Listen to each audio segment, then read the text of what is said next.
Hello, welcome to Texon online school. तो आज हम नेक्स्ट लेक्चर में अपने बात करेंगे एक नए टॉपिक के साथ, वो है अपना संज्ञा। तो संज्ञा को आप वैसे इंग्लिश मीडियम के बच्चे नाउन नाम से समझ सकते हैं, नाउन नाम से इसको है जो आप समझ सकते हो। अब संज्ञा जो है इसके बारे में डिटेल से आगे देखेंगे इसी लेक्चर में, लेकिन थोड़ा बहुत मैं आपको बता देता हूं कि इस वर्ल्ड में चाहे कोई सा भी नाम हो, चाहे वो लिविंग हो चाहे नॉन लिविंग हो, चाहे वो सजीव हो निर्जीव हो, कोई से भी वस्तु हो, चाहे व्यक्ति का नाम, किसी वस्तु का नाम, कोई गाड़ी, रेल, ट्रेन, आपके सामने जो भी एनीथिंग वस्तुएं दिखती है, कोई भी वस्तु दिखती है, वह क्या है? वह संज्ञा है। उसे क्या कहेंगे? संज्ञा कहेंगे। तो उसी प्रकार ही हम क्या करेंगे, अभी जो मैंने आपको बताया है वह हम क्या करेंगे, वह हम एक परिभाषा के रूप में आपके सामने मैं क्या करूँगा, व्यक्त करूँगा। तो इसकी परिभाषा क्या है? वैसे संज्ञा का नाम क्या होता है? और हाँ, संज्ञा को एक दूसरा नेम है नाम। अब ये तो आपको मजाक सी लगेगी, लेकिन रियलिटी यही है, क्योंकि हर किसी वस्तु का कोई न कोई नाम होता है। और मैंने अभी यही कहा आपको कि संज्ञा क्या है, इस वर्ल्ड में जितनी भी वस्तुएं हैं सजीव और निर्जीव, उन्हीं सब का ज्ञान करवाना क्या कहलाता है? संज्ञा कहलाती है। तो देखो इसकी परिभाषा, तो इसकी परिभाषा के बारे में बात करेंगे। किसी प्राणी, वस्तु, स्थान, गुण, भाव आदि का ज्ञान करवाने वाले या बोध कराने वाले आदि का बोध या ज्ञान कराने वाले शब्दों को संज्ञा कहते हैं। संज्ञा कहते हैं। तो इसकी हमने अभी परिभाषा क्या लिखी कि किसी प्राणी, वस्तु, स्थान, गुण, भाव आदि का जो बोध करवाते हैं, ज्ञान करवाते हैं, उन सभी नामों को या उन सभी शब्दों को हम क्या कहेंगे? हम उन सभी शब्दों को संज्ञा कहेंगे। हम उन सभी शब्दों को संज्ञा कहते हैं। तो एकदम इजी है, सरल है परिभाषा। अब देखो संज्ञा के जो प्रकार है, संज्ञा के मुख्यतः 5 भेद होते हैं। तो संज्ञा के मुख्यतः कितने भेद होते हैं? 5 भेद होते हैं। जैसे सबसे पहले मैं नाम लिखूंगा व्यक्तिवाचक संज्ञा। सेकंड अपना रहेगा जातिवाचक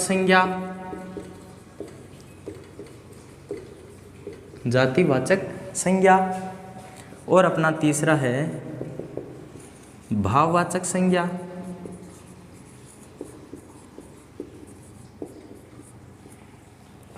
अपना चौथा है द्रव्यवाचक संज्ञा, और अपना जो लास्ट है 5 नंबर, वो है समूहवाचक संज्ञा। समूहवाचक संज्ञा। तो ये हो गए अपने संज्ञा की परिभाषा और संज्ञा के 5 भेदों के नाम: व्यक्तिवाचक, जातिवाचक, भाववाचक, द्रव्यवाचक और लास्ट में समूहवाचक। ये यहाँ पर द्रव्य है, अर्थात इंग्लिश में मेटेरियल नाउन, इंग्लिश में मेटेरियल नाउन। यूँ नहीं है कि वो वाटर वाला द्रव्य नहीं है बेटा, लिक्विड वाला द्रव्य नहीं है, वो होता है द्रव। वो क्या होता है? वो द्रव होता है। बल्कि ये वो नहीं है, ये मटेरियल नाउन है, ये मटेरियल नाउन है, नोट कर लीजिए।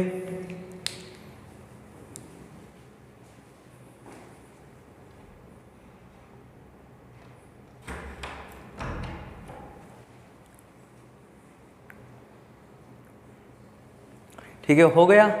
आगे बढ़ते हैं।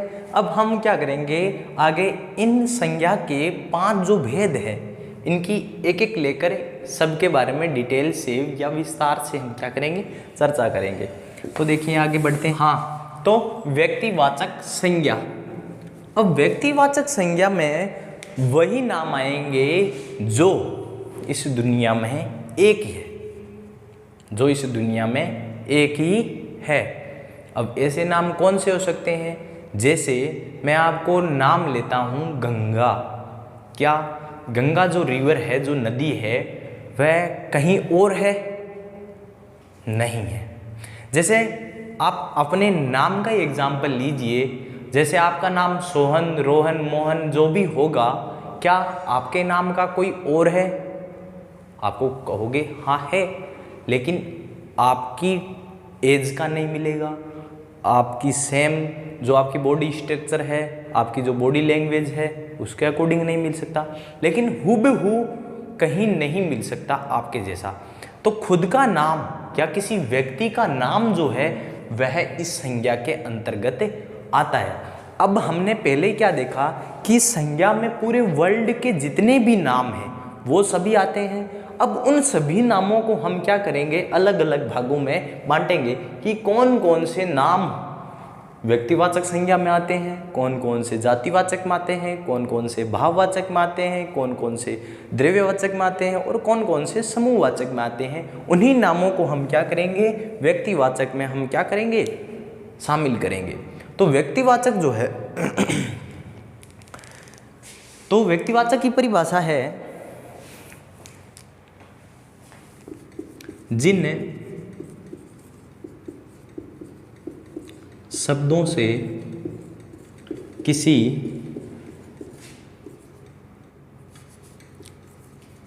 व्यक्ति, वस्तु,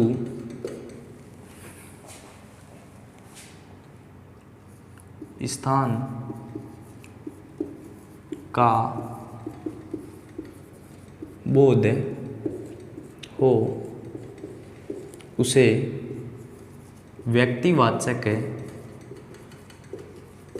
संज्ञा कहते हैं, व्यक्तिवाचक संज्ञा कहते हैं। तो अब हमने क्या देखा कि जिन शब्दों से किसी व्यक्ति, वस्तु, स्थान, यहां पे एक नाम ऐड करना, किसी विशेष व्यक्ति, वस्तु, स्थान का बोध हो उसे क्या कहेंगे, व्यक्तिवाचक संज्ञा कहेंगे। उस विशेष का ध्यान रखना, क्योंकि वैसे तो हर कोई आ सकता है, लेकिन जो क्या हो, सिंगल हो, जो कि अकेला हो उसके जैसा।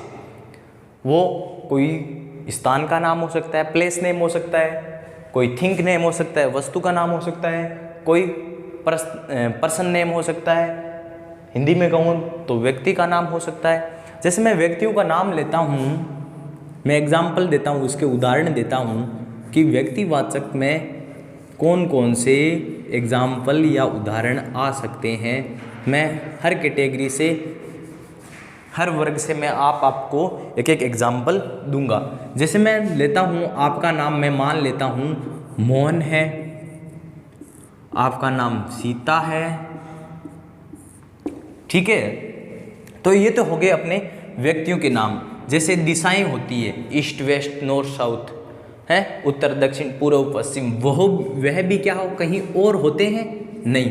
तो उत्तर, पश्चिम, मैं एक एक दो दो नाम सभी के लिखूंगा। तो उत्तर या पश्चिम आ गया, तो वैसे ध्यान रख लेने कि उत्तर, दक्षिण भी इसमें आएगा और पूर्व भी इसी में ही आएगा। फिर आगे मैं लेता हूँ देश के नाम, भारत, यूएसए। फिर मैं लेता हूँ जैसे कोई जातियाँ हो गई हैं, जैसे बड़ी बड़ी जैसे जातियाँ होती है, जैसे भारतीय हो गई, चीनी हो गई, वो आ गई। और जैसे अपने नदियों के नाम हो गए, गंगा, गोदावरी, तो सारे सारे नदियों के नाम आ गए। और आगे हम बढ़े तो समुद्रों के नाम, हिंद महासागर आ गया, प्रशांत महासागर भी इसमें ही आ जाएगा, अंटार्कटिक महासागर भी इसमें आ जाएगा। जैसे मैं लेता हूँ जयपुर, जैसलमेर, इसमें पर्वतों के नाम आ जाएंगे। जैसे मैं ले लेता हूँ हिमालय, माउंट आबू, हैं। तो ये क्या है, कहीं और कहीं है। मैं अभी वापस इसको रिपीट करूँगा तब देखना। मैं झीलों के नाम ले लेता हूँ, हैं। मैं समाचार पत्रों के नाम ले लेता हूँ। जैसे मैं ले लेता हूँ राजस्थान पत्रिका, शॉर्टकट राजस्थान पत्रिका हो गया, ठीक है। जैसे मैं महीनों के नाम ले लेता हूँ, मैं जनवरी ले लिया, और एक ले लेता हूँ मैं दिसंबर, नहीं मई जून ले लेता हूँ, मई ले लिया। और मैंने ले लिया कोई त्यौहार का नाम, जैसे दीपावली ले लिया मैंने ग्रह के नाम ले लिए, जैसे सूर्य हैं, पृथ्वी, मंगल है, बुध, चंद्रमा। तो ये भी क्या होते हैं, एक एक ही तो होते हैं, जो यूनिक होते हैं। आप इंग्लिश में कह सकते हो जो यूनिक होंगे वो किसके आएंगे, किसके अंतर्गत आएंगे, वो सभी नाम जो है व्यक्तिवाचक या पर्सनल नाउन में आएंगे। इसको इंग्लिश में पर्सनल नाउन। फिर मैं ले सकता हूँ जैसे संडे मंडे होते हैं, रविवार, और मैं ले लेता हूँ मंगलवार। तो मैं लगभग सभी को मैंने कवर कर लिया।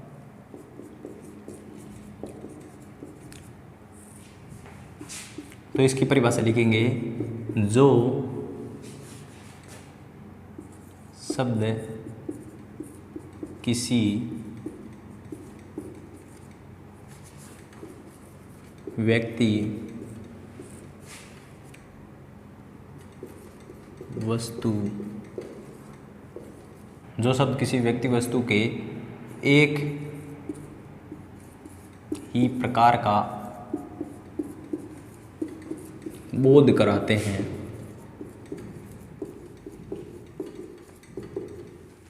उसे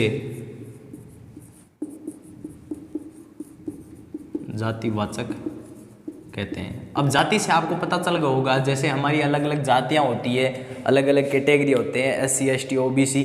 अब वो किन कारण बांटे गए हैं, जातियों के अकॉर्डिंग बांटे गए हैं, क्योंकि एक समाज में 80 में रहने वाले, ST में रहने वाले, OBC में रहने वाले, जबकि मैं तो नहीं मानता, लेकिन इस तरह बांटे गए हैं। तो ये सही भी है गलत भी है, मैं इसके बारे में बात नहीं करूँगा, लेकिन इससे आप यह समझ सकते हो कि जो जाति है कि 80 में रहने वालों को सभी को ही हम 80 कैटेगरी में रख रहे हैं, तो उनमें कुछ ऐसी विशेष बातें हैं या वो विशेष परिवार से बिलोंग कर रहे हैं तब बोल रहे हैं। ST में उसको इसलिए बोल रहे हैं क्योंकि कोई विशेष परिवार से वो बिलोंग कर रहे हैं। OBC से इसलिए, जनरल से इसलिए क्योंकि उनकी कोई अपनी एक कोई जाति होगी या उनका कोई धर्म विशेष होगा जिसके कारण इनको बांटा गया है। तो ठीक उसी प्रकार ही कुछ हम एग्जाम्पल लेंगे, इससे आपको अच्छा समझ में आ जाएगा। मैं उदाहरण लेता हूँ, पशु, पक्षी। अब देखो, पशु के अंदर एक छोटा सा खरगोश होता है, वह भी पशु के अंतर्गत आता है।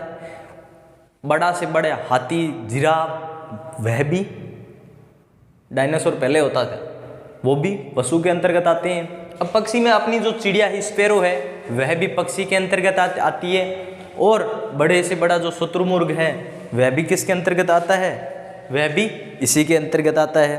अब देखो, जैसे मैं लेता हूँ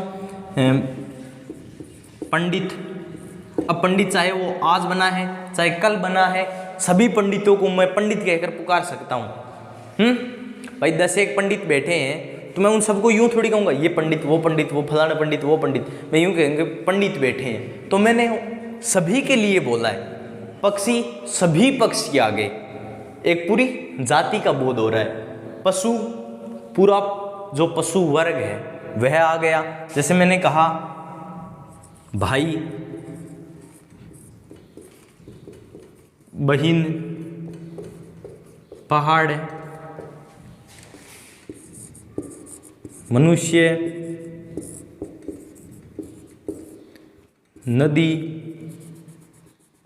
अब देखो, अब एक चीज में आप कंफ्यूज मत होना कि हमने पीछे तो पढ़ा था हिमालय, तो हिमालय भी एक पहाड़ था, लेकिन मैंने एक विशेष हिमालय की ही बात की थी। पहाड़ तो बहुत सारे हैं, मैंने एक पहाड़ का नाम लिया था, लेकिन मैं इसमें पूरी जाति की बात कर रहा हूँ, पूरी कैटेगरी की बात कर रहा हूँ। अब इस शब्द के अंदर माउंट आबू है, वह भी इसी के अंदर है, और हिमालय है, वह भी इसी के अंदर ही है। तो मैं ऐसे बात कर रहा हूं कि जितने भी पहाड़ है वह इसके अंदर आते हैं, अर्थात वो एक जाति को प्रदर्शित करते हैं, जाति को प्रदर्शित करते हैं। अब मैंने नदी नाम लिखा है तो सारी नदियां आ गई, छोटी नदी, बड़ी नदी, मीठी नदी, खारी भी बहुत सारी जो नदियां हैं गर्म नदी, ठंडी नदी, तो सारी नदियां आ गई। मनुष्य, अब जितने भी है इस संसार में वो सारे के सारे है तो मनुष्य ही, वो सारे के सारे है तो मनुष्य ही, तो मैं उनको मनुष्य कहकर पुकार सकता हूँ, मानव कहकर पुकार सकता हूँ। तो और मैं ले सकता हूँ और एग्जाम्पल, जैसे मैं शिक्षक ले सकता हूँ, और शिक्षक ले लिया तो मैं विद्यार्थी ले सकता हूँ। अब विद्यार्थी देखो, इस शब्द से आप अच्छा समझोगे कि कोई भी प्रेयर हो रही है, प्रार्थना स्कूल में हो रही है, तो मैं सभी को विद्यार्थी कहकर ही पुकार सकता हूँ, चाहे वो फर्स्ट क्लास का है, चाहे वो 12th क्लास का है, चाहे प्राइमरी का है, चाहे सेकेंडरी का है, जो भी है सारे विद्यार्थी है। फर्स्ट क्लास को जो शिक्षक पढ़ा रहे हैं वह भी क्या है, एक शिक्षक ही है, और जो 12th को पढ़ा रहे हैं वह भी शिक्षक है, और जो प्रोफेसर है वह भी क्या है तो शिक्षक। शिक्षक अर्थात ज्ञान देना, तो वो सारे के सारे इसमें आ जाएंगे। फिर अपने आ सकते हैं, हम इनमें ले सकते हैं आपके, जैसे नाम लेता हूं मैं मंत्री, मैं लेता हूं पुस्तक, मैं लेता हूं पेन, पेन लिया तो पुस्तक भी याद आ गया। अब पुस्तक 5 रुपए वाली भी पुस्तक है और 500 रुपए वाली भी पुस्तक ही है, मैं इसको भी पुस्तक कह सकता हूं, उसको भी पुस्तक कह सकता हूं। यदि मैं इस पुस्तक को यूं लिखता रामायण, रामायण, तो मैंने इस संसार में पुस्तकें पुस्तकें भरी पड़ी है, लेकिन मैंने उन पुस्तकों में से एक का नाम लिया है। किसका? रामायण का मैंने एक का नाम लिया है, जो कि क्या है, यूनिक है, जो कि एक ही है, जो कि एक ही है। तो मुझे ये शब्द उस समय याद नहीं आया था, लेकिन ये जो शब्द है रामायण, महाभारत, जो भी बुक्स के नेम होते हैं, चाहे वो फर्स्ट क्लास की बुक है, जैसे आती है सरिता नाम से बुक्स आती है, क्षितिज नाम से बुक आती है, तो वो सारी की सारी मैं किस में इंक्लूड करूंगा, मैं व्यक्तिवाचक में लूंगा। लेकिन मैंने पुस्तक, तो सारी पुस्तक आ गई। पेन, पेन 2 रुपए वाली भी पेन है, लिखा तो उससे भी जाता है, और 100 रुपए का पेन भी आता है, 60 का भी आता है, वो भी पेन ही है। तो मैं इस प्रकार से ले सकता हूँ।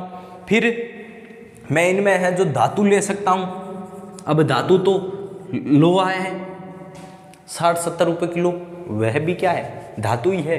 और सोना है जो कि 50-60 हजार तोले के, वो भी क्या है, धातु ही है, वो भी एक धातु ही है। ठीक है।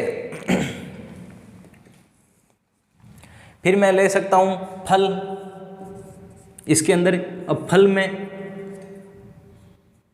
चाहे मैं यदि पर्सनल फल का नाम लिखता हूं कोई भी, मैंने लिखा केला, तो वो केला किस में चला जाएगा, व्यक्तिवाचक में। इनमें से मैं किसी विशेष का नाम लिख देता हूं, जैसे मैंने यहाँ पे भाई लिखा है, तो मैं लिख देता हूं सुमित भाई, तो मैं केवल सुमित भाई की बात कर रहा हूं। मेरे 10 भाई और है, लेकिन मैं उन सब की बात नहीं कर रहा हूं, मैं केवल उन सभी भाइयों में से सुमित भाई की बात कर रहा हूँ। तो सुमित भाई जो है किसके अंदर आएगा, व्यक्तिवाचक में चला जाएगा। फिर मैं बात करता हूँ फल आ गया, तो सब्जी को ही पीछे क्यों छोड़ते हैं, तो सब्जी जो है वह भी किसके अंदर आएगी, वह भी इसी के अंदर आएगी। और हम लेते हैं शहर, ले लेते हैं शहर शब्द। अब कौन सा शहर, ये तो मैंने नहीं बताया, लेकिन मैंने शहर लिखा है। तो शहर के अंदर बीकानेर भी शहर है, मैं किस शहर की बात कर रहा हूँ पता नहीं ना। तो मतलब मैं पूरी वर्ल्ड के जितने भी शहर हैं उन सब की बात करता होगा, वो तो किसी को पता नहीं है। लेकिन शब्द शहर है, तो शहर तो बहुत सारे हैं, किसी पर्सनल का तो कहा नहीं है, इसका मतलब ये व्यक्तिवाचक तो हो नहीं सकता, तो जातिवाचक ही होगा। जैसे मैं लेता हूँ गांव, तो कौन सा गांव, ये भी नहीं बताया मैंने। तो गांव एक क्या है, जाति है, क्योंकि ये भी गांव है और इसके पास वाला भी गांव ही है, उसके पास वाला भी गांव ही है। दुनिया में गांव भरे पड़े हैं, पता नहीं किस गांव की बात कर रहे हैं। तो पूरी जो गांव जो वर्ग है वह जातिवाचक में आ गया। मैं ले लेता हूँ नगर। तो ये सारे इतने आपके सामने एग्जाम्पल है, इससे रिलेटेड ही कुछ एग्जाम्पल आपके सामने पेश होंगे, आपको दिए जाए तो आप उन सब के सामने पूछा जाएगा कि पक्षी में कौन सी संज्ञा है। तो पक्षी में कौन सी संज्ञा है, जातिवाचक। मैं कहूँगा जनवरी में कौन सी संज्ञा है, तो आप जनवरी में क्या बताओगे, व्यक्तिवाचक। मैं कहूँगा नदी में कौन सी संज्ञा है, तो आप क्या बताओगे, जातिवाचक। मैं कहूँगा गोदावरी में कौन सी संज्ञा है, तब आप क्या कहोगे, व्यक्तिवाचक।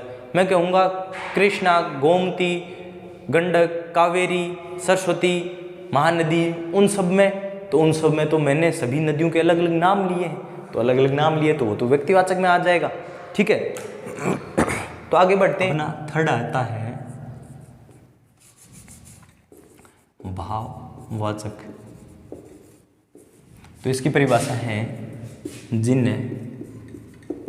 संज्ञा शब्दों से, जिन संज्ञा शब्दों से किसी व्यक्ति, वस्तु के गुण, धर्म, दोष का बोध हो, उसे भाववाचक संज्ञा कहते हैं। तो मैंने क्या बताया कि जिन संज्ञा शब्दों से किसी व्यक्ति, वस्तु के गुण, धर्म, दोष का बोध होता है, ज्ञान होता है, पता चलता है, उन सभी शब्दों को, उन सभी संज्ञाओं को हम क्या कहेंगे, भाववाचक संज्ञा कहेंगे। तो ऐसे कौन से हैं, जैसे मैं एग्जांपल देता हूँ, खट्टा, मीठा, बुरा, अच्छा। मैं लिखता हूँ, देखो उदाहरण, थोड़ा इधर लिखता हूँ उदाहरण, जैसे मीठा, खट्टा, ईमानदारी, समझदारी,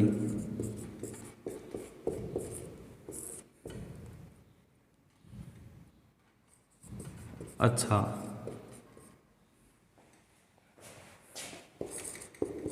बुरा। तो देखो मीठा, खट्टा, ईमानदारी, समझदारी, अच्छा, बुरा, तो ये सारे के सारे जहाँ हमको पता चलते हैं, उन सब में कौन सी संज्ञा है, उन सब में भाववाचक संज्ञा होती है। जैसे कहीं गौरव की बात आती है, ईमानदारी की बात आती है, सौरभ की बात आती है, वहाँ भी कौन सी संज्ञा होगी, वहाँ भी अपने जो भाववाचक संज्ञा होगी। और मैं आपको बता देता हूँ, कहीं भी ऊंचाई, लंबाई, चौड़ाई, इन सब की बात आती है। जैसे मैं लिख देता हूँ ऊंचाई,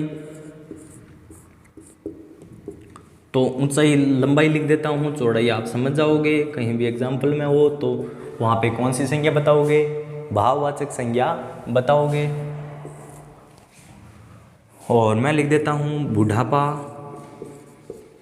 बुढ़ापा लिख दिया तो बचपन भी, क्योंकि बचपन भी ये क्या है, अवस्था है।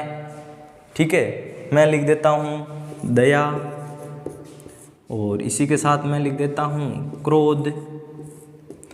तो ये सारे के सारे क्या है, किसी के गुण हैं, किसी में दोष है, किसी धर्म की बात हो रही है। तो ये सारे के सारे किस में आएंगे, भाववाचक संज्ञा में आएंगे, जहाँ जिस शब्द में हमारी भावनाएं उभरती है, जिन शब्दों से हमारी भावनाएं उभरती हैं उन सभी में है जो कौन सी संज्ञा होगी, उन सभी में भाववाचक संज्ञा होगी। तो हमने देखा कि जिन संज्ञा शब्दों से किसी वस्तु के गुण, धर्म, दोष का बोध हो उसे भाववाचक संज्ञा कहते हैं। मीठा, खट्टा, ईमानदारी, समझदारी, अच्छा, बुरा, गौरव, ऊंचाई, लंबाई, बुढ़ापा, बचपन, दया, क्रोध। ठीक है, तो हम आगे इसका जो चौथा टॉपिक है उसकी बात करते हैं। तो आगे का जो अपना टॉपिक रहेगा वो है द्रव्यवाचक संज्ञा। हाँ, तो हम आगे बात कर रहे थे द्रव्यवाचक संज्ञा। तो जिन संज्ञा शब्दों से नापतोल वाली वस्तुओं का बोध होता है, नापतोल से संबंधित वस्तुओं का बोध होता है, वहाँ पर द्रव्यवाचक संज्ञा होगी। तो हम नापतोल किसको सकते हैं, तो नापतोल तो हम 2-4 इकाइयाँ होती है, जैसे किलो में नापते हैं, लीटर में नापते हैं, ये 2 इकाई है मेनली। उसकी अब सूक्ष्मतम इकाइयाँ तो बहुत होगी, ऊपर जाएंगे तो क्विंटल में चले जाएगी, टन में चली जाएगी, उससे हमें कोई नहीं लेना। लेकिन हम देखें तो सोना, चांदी, घी, दूध, तेल, मिट्टी,